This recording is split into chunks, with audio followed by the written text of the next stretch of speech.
here we go.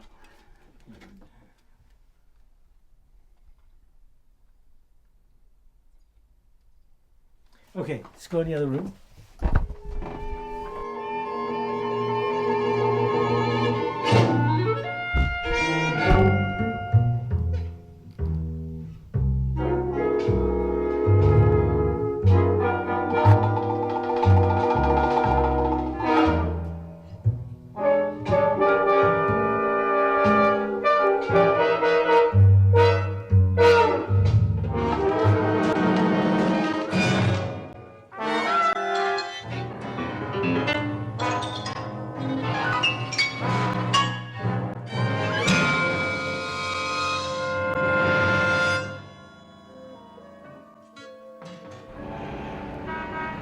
The Lady in a Cage, the film was made in 1963, Paramount Studios, a very strange film, and some of you people, it keeps repeating, some of you people have probably seen it.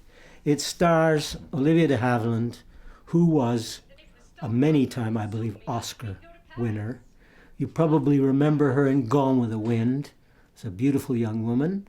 And she actually is age 16 in Disraeli, the really first, before the jazz singer, the really first talkie, okay? Because jazz singer still had cards and it only had music sung.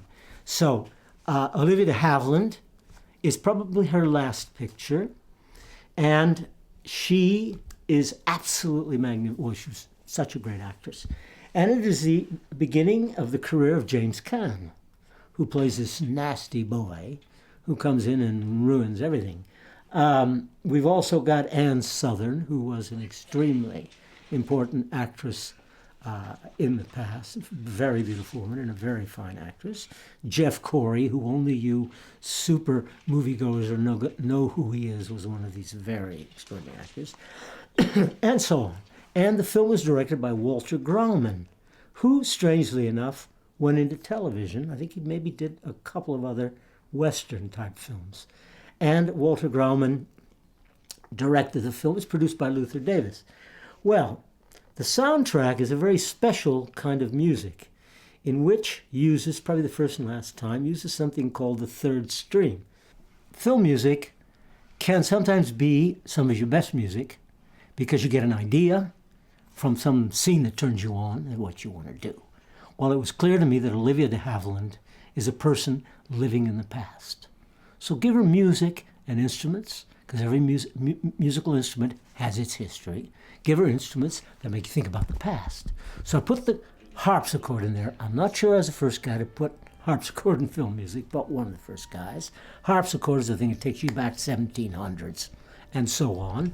And the strings, the violin, a great violin soloist. He was first violinist of the Budapest Quartet and had a real Strad. And so that was nice. And a very great cellist, Raphael Kramer. And they're just amazing musicians, right? And so I had that part of the music with the kind of the woodwinds for a fill-in. The great, did you know Mitchell Lurie? Did you know that name? Mitchell Lurie? I did. Great clarinet, the greatest, yeah. Mitchell was there, and Arthur Gleghorn, who was considered to have the greatest flute sound that ever was. An English guy. He was great. He was, I think, first flute at MGM, but I'm not sure. And then we had Norman Hertzberg, who was the first bassoon of the New York Phil. And so we had just absolute superstars. And the music and the orchestra, and as I pointed out, we had the drummer from Toscanini's band, from the NBC Symphony. I mean, it's the kind of things that Hollywood is, even in your symphonic music and stuff, you cannot ask for, you cannot have. Those guys were assembled. There they were. This absolute, when I think about it, when I see the list of these names, and when I think about what greatness, we had this group of tramps, kid tramps, probably druggies or whatever they were, who, with a electric failure, the lady gets stuck in her homemade, her home-built elevator halfway between floor 1 and 2, right? So, these kids think it's an opportunity to go in and rip off the house. And that's what they do. And they go in. And they're really bad kids. Now, what I did was, for instrumentation, one of the kids was Rafael Campos, who represents for us the Hispanic group. The other kid was probably a white Anglo-Saxon Protestant, James Caan, and the other one was his girlfriend, who was rather an ordinary little blonde, and Ann Southern, who was a kind of the friend of a drunk who was Jeff Corey. So they all had to have, and this is as old as sin, they all had to have instruments. And, it doesn't have to be a tune or a song or somebody singing something, some bloody platitude. It doesn't have to be that. You can do it with the history that's within an instrument. And so the drunkard, as Hugo Friedhofer came with the idea, he said, well, give it the interval. There's an interval in jazz music that was always used called the flat fifth.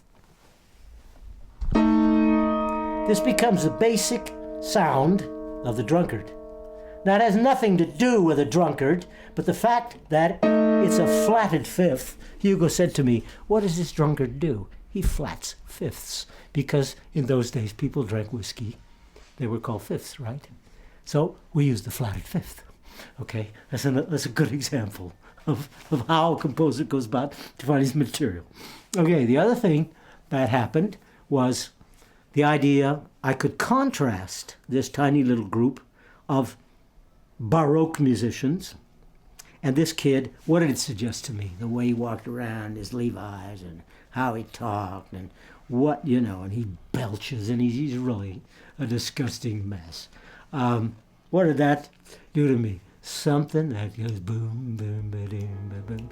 It's got to be something kind of jazzy, or something that my dear friend Quincy Jones used to say.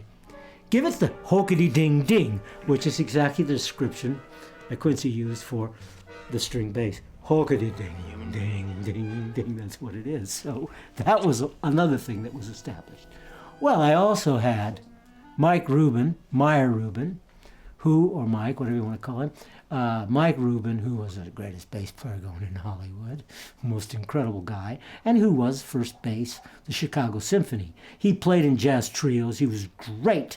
He played in the Chicago Symphony, and he played in the Fox Orchestra. So we borrowed him at Paramount. That could happen. And so we had guys you couldn't believe. When you hear the record, you'll agree, and it's ridiculous. So we'll play something real quick, and you can listen to one cue. Anyway, so the idea was to contrast this low-life bum and his friends and the drunkard, and I even gave a little bit of bongos for the Spanish kid. Why not? Those things help. That kid didn't play the bongos. It had nothing to do with him. But he was known as that kind of a kid. He was cast for that sort of a part. And so he gets bongos. It's obvious.